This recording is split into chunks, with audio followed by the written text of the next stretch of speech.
Hopefully it's a little better this time. I'm not sure why I'm only coming through on one channel, but I think the music is coming through on both. So let's hope so. I'm gonna try and pan it to the left. I get nothing.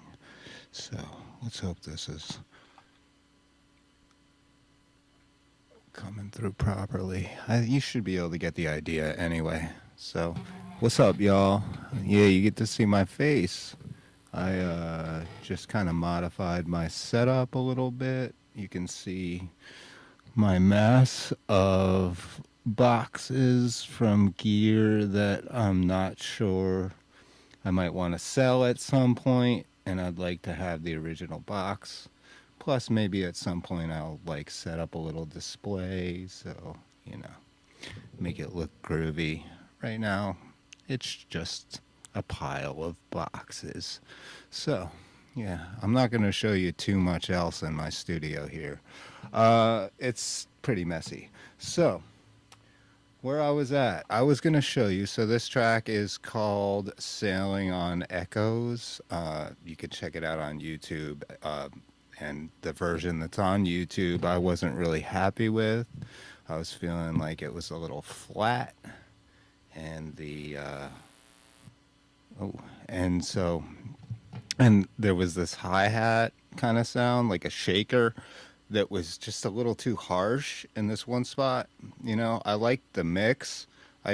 There were certain sounds I didn't like. So here's what I did. I took that track and I put it in Ableton Live. And this is all just using stock Ableton plugins. So if you have Ableton, you might need to have the suite. I'm not sure for like the OTT or something. I don't know. I do have the suite, so I'm not sure.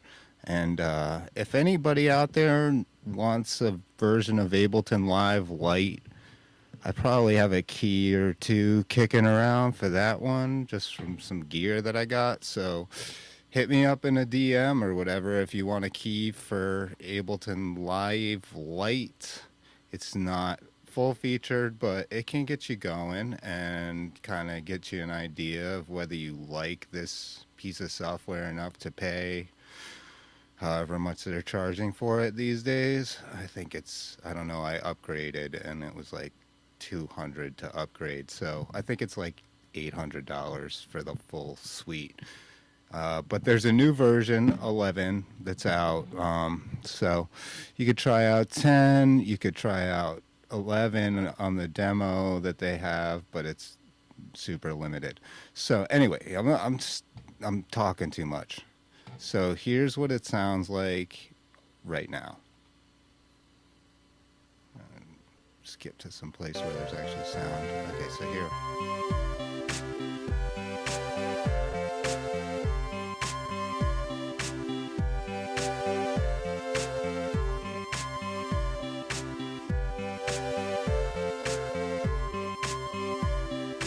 Alright, so this is just the instrumental section. You can see I did kind of ad-lib some vocals and lay them down, but that's not ready yet. So I'm currently just mastering everything. I'm gonna have an EP release. So that's what it sounds like now. It's nice, but it's kind of flat. And there's that little shaker sound I was talking about. And it's just like overpowering everything. So let me, and if you guys are if anybody's watching, I really appreciate it. I can't really see any chat right now. So if you are watching, you're awesome. Thank you so much. And also, I hope you learned something. And if you did, let me know. And if there's anything else that you might want to learn how to do, cool. So here's what I did. I made this audio effect rack, which is actually really simple. Actually, what I did first was throw a couple EQs, and then I grouped them with Control G. It's Command G on a Mac. And then So here I started with this first EQ. What I did was just some boosty stuff. I'm actually gonna have to kind of to this for a minute so that I can see my screen. All right, so let me turn off these things. First thing I did was just like boost some things that I wanted to bring up with this EQ. And the way that I generally do this is see this little blue where the headphones are blue. If you usually it's like this when you first load up the EQ, it's just gray like that. So, and if you move these around, you're just going to hear how it affects the sound overall. You're going to hear like just still the master. All right, but then if you turn on this little guy, little solo, and a little thing here, you can see a little tip. See, it tells you here, audition mode.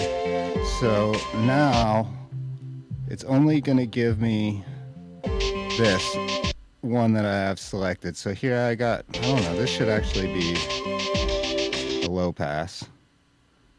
All right, so here's just what I did was I just kind of found, and you can't really hear it because there's not much, I can't hear it. You might be able to hear it.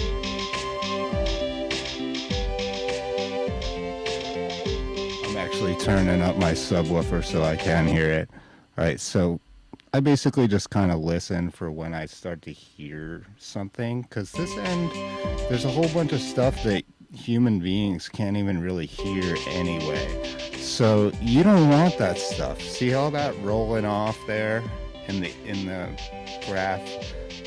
There's all this stuff here. What I want is this boom sound, and you can see it, boom, right there. So I want to just kind of enhance that, but then I want to drop off, because here, hear that stuff? That's what engineers refer to as the hoot zone. And this EQ is actually really nice because you can see it has this like gap in between in this band, and that's pretty hooty in there. So what I do is I just kind of find like the zone where it's hooty, and then I adjust this Q, and what that does is it kind of narrows or widens it. And I know like that actually probably should be over in this next one, but I just kind of notched out the hoot, and then I'll show you this one in a minute. So this is the hoot, and then I want to also bump this little thump, right? There's like the bass drum's got the boom, but then it also has a little thump, and the thump is right about here. It's right outside the hoot zone. So I want to just kind of like boost that a little bit. You can hear it thumping. So then I want to take this, and this zone here, this is usually like a nice safe zone. You know, for the most part, this is like decent. You hear everything in there. It sounds pretty harmonic. It doesn't sound dissonant. It sounds nice. It sounds lovely. So, and I found like right about here, that's where most of the pretty stuff in that zone is. So I just boost that up. All right, and then here's another. This is like the whistle zone. You get these weird like, and it's all, everything in this zone, for some reason, I'm not super knowledgeable as far as like the physics of it, but for some reason everything in this frequency range has this kind of weird hollow whistle sound to it, and unless you really want to like create an effect, you don't really want that so much, or at least I don't really like it. It's all really a matter of what you like hearing. I also don't really like this stuff on the super high end here. There's like I gotta start the track over.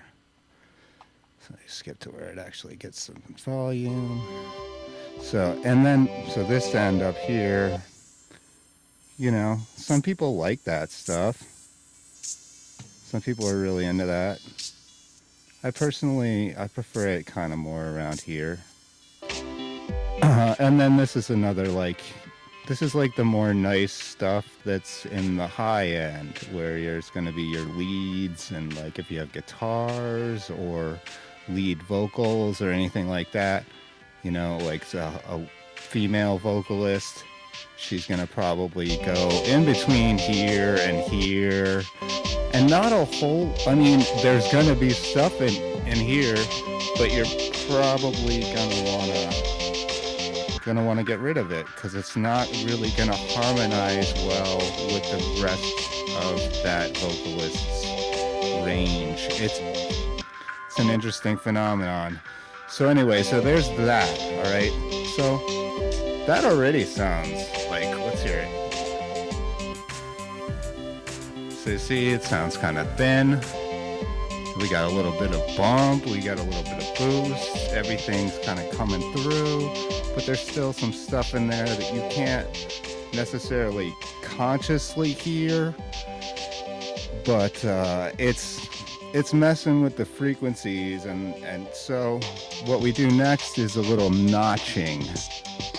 So that's here, and I'll just show you what I did there. We can hear what it sounds like without that. And here it is after I notched it. So what I do when I notch it is I'm looking for, you can see I actually named this EQ Notch Out the Nasty. I probably should name this one too, but this is very dependent upon the track that you're producing and the style and just the overall vibe of the way the different instruments interact with each other in the track. So what I do here is kind of the same process. I'm just looking for, so like hear that stuff.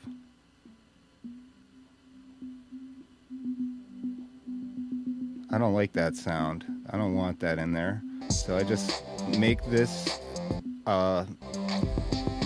like this, a notch. I guess it's a band pass or anyway. Yeah, it's a notch. So it's a notch. So, or this is actually, yeah, I guess it's a notch. There's two different ways though. You could do a high notch. You could do like a switching notch, or you could do the low notch. I don't know.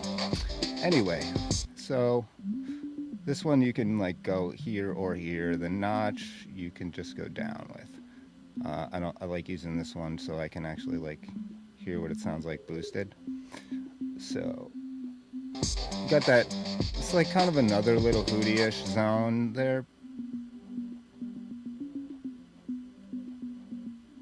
And I try and just find like the one place, there's like usually one little place in that zone that sounds like not so great, and it's usually like right after the actual transient. So there, and then, so the transients, you can actually see, you know, you can see, and you can see how my waveform has started to kind of, if I take that away, see how the waveform is looking less like even. So the waveform is nice, it's a little more evened out, and it's not, again, over here in the top, the high end, that's something I didn't point out, is how this is cut off, because this is stuff you don't really hear. And if you hear it, it's not pleasant. It's like dogs hear it, you know? So kids can sometimes hear up around in that range, but they don't like it usually. So yeah, I just kind of always get rid of that. I'm gonna just find a little decent zone to loop, and you can see this was like three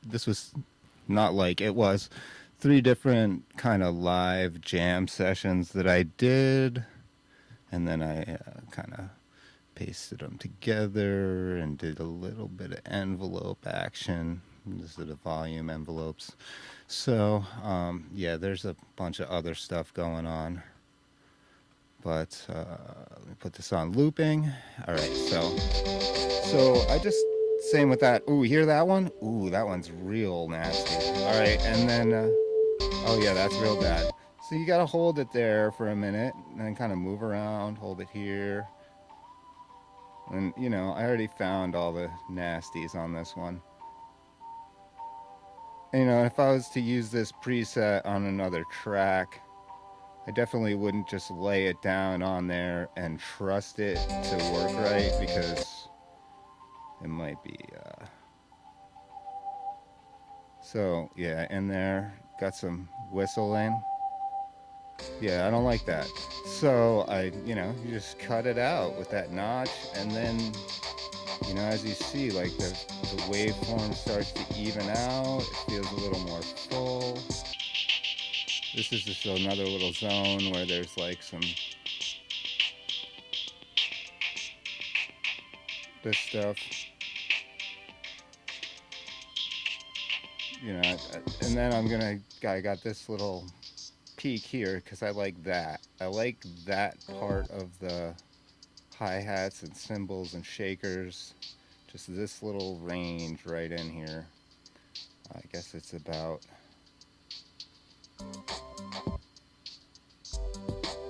4.45 kilohertz. So, and I don't even really look at the numbers very often. I just do this all by ear. And then this, another little, right there.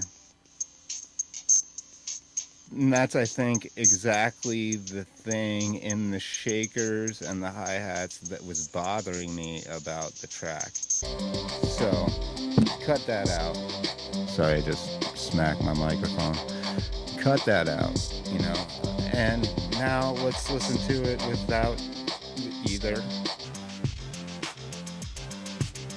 It's flat, you know. So I guess it sounds nice still. It's not, I mean, not to toot my own horn too hard, but it's a nice track. I feel pretty proud of it. So turn that back on. You know, turn the notch off. So you see it's like, it's a little bigger without the notch filter. It definitely sounds more full. But then when I notch it, it kind of brings it down a little bit again. Well, this is fading right here. So let's wait until we move into this next section. Let me just part where there's some full volume the whole time. There we go. Let's go. There we go. 16 bars. No, that's, yeah, 16 bars, but right there. All right, so start here.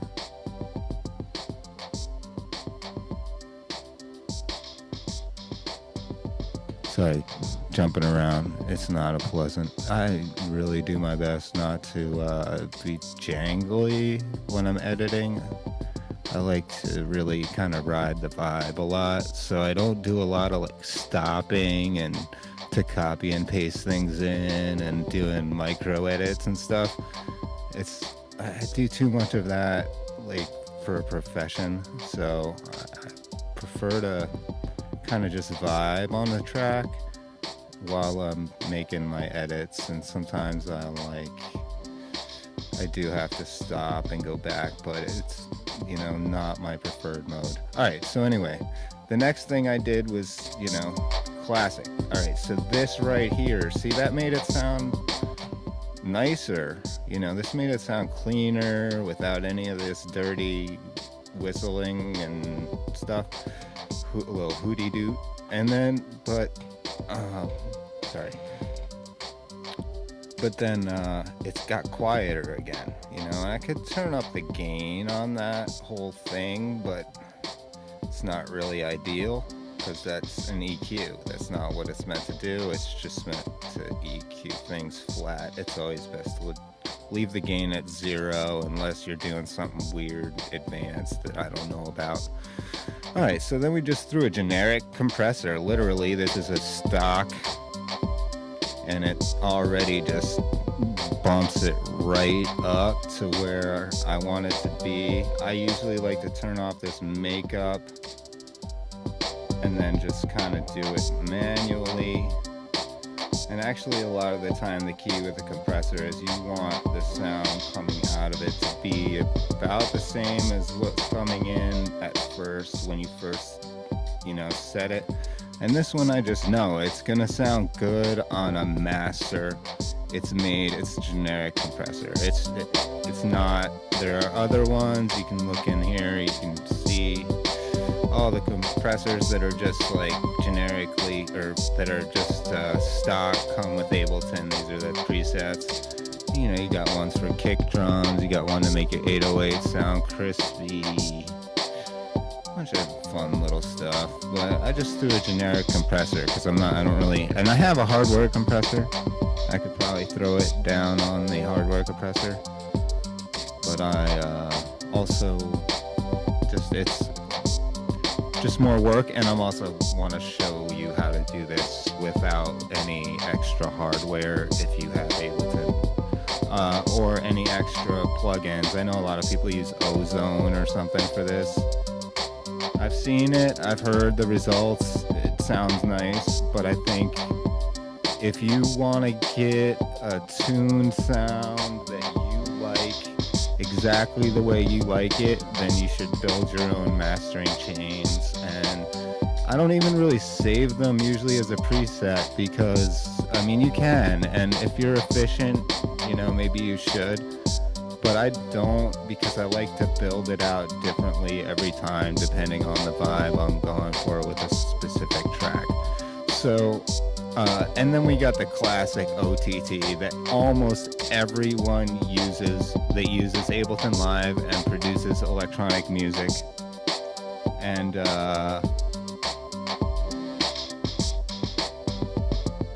so for a long time I was like, I don't understand why everyone uses it. All right, so I'm going to show you why I didn't get it. So here it is when you just have it at the default and it's at 100%.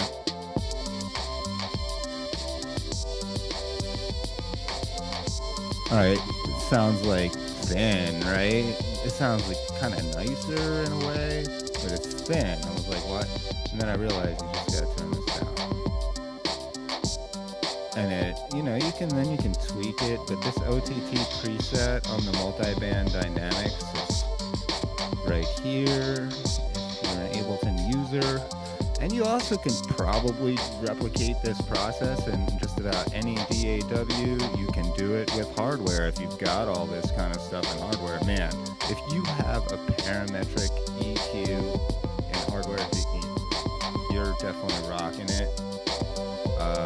And I would like to come hang out in your studio sometime. So anyway, I do have a compressor, and it's generic. It's a really nice compressor, but it is generic. It's actually called a really nice compressor. It's the brand, made in Austin, Texas. Not a sponsor by any means. I have no sponsors, but I definitely will proudly endorse them. They make a quality product in the USA, and it's all analog circuitry, and it sounds bad, and I'll probably do a video on it. So anyway, that's just a little quick, you can hear, so let's listen to it again, like, without the anything. Remember that? That was what it sounded like at the beginning, right? So it's like, just, again, weird wonky part. Intentional wonkiness at parts where there's transitions. Sometimes I like to make it sound a little funky, a little bit of old school like train wreck sound, but it's pretty calculated. Anyway, so and this actually looks like it's just three things, but it actually was a whole bunch of things that I had to consolidate down. I took these clips and anyway, so it's but yeah, again, these were like three different sessions that I then edited down each one, and then I mixed them all together. So this is flat, it sounds good, but it's flat. All right, so, and there's our finished product. And I can I think the notch there, this little peak was actually over here, and it was not quite, and that sounds much better. So it's amazing how much just moving that, it just totally changes the kind of sound of that part of the track. Little shaker jams. So anyway, I hope that this was informative and or entertaining for anybody who may have been or will be watching this in the future. And as always, I love you and I'm grateful for your existence, whether I know you or not. If I don't know you, hit me up. Say what's up. Ask me a question. Give me some comments. Tell me I suck. Tell me how I can improve. I would love that. I really need to know how I can improve. Always. And let me know if there's any subject matter you'd like me to cover. In terms of audio production or video editing or screening, compositing, whatever. I know a few things, and if I don't know, I probably know someone I can send you to. Alright, I'm gonna cut this because it's already been kind of a long trip and I need a break. Until next time, I'm hoping to actually just get back on in a little bit and jam out and do another fun collage with winter, maybe a Christmas Eve theme. Maybe we'll just go straight Christmas and we'll do like a Kwanzaa one or something one of these days soon. I'm gonna do a whole Ganesha one, all that. Anyway, I keep saying I'm gonna leave, but it's just too much fun to be in here talking to the universe. But and I apologize if I'm only talking in your left ear. It's just, I gotta fix that. I guess maybe I'm talking in your right ear, talking in my left ear because I got my headphones on backwards.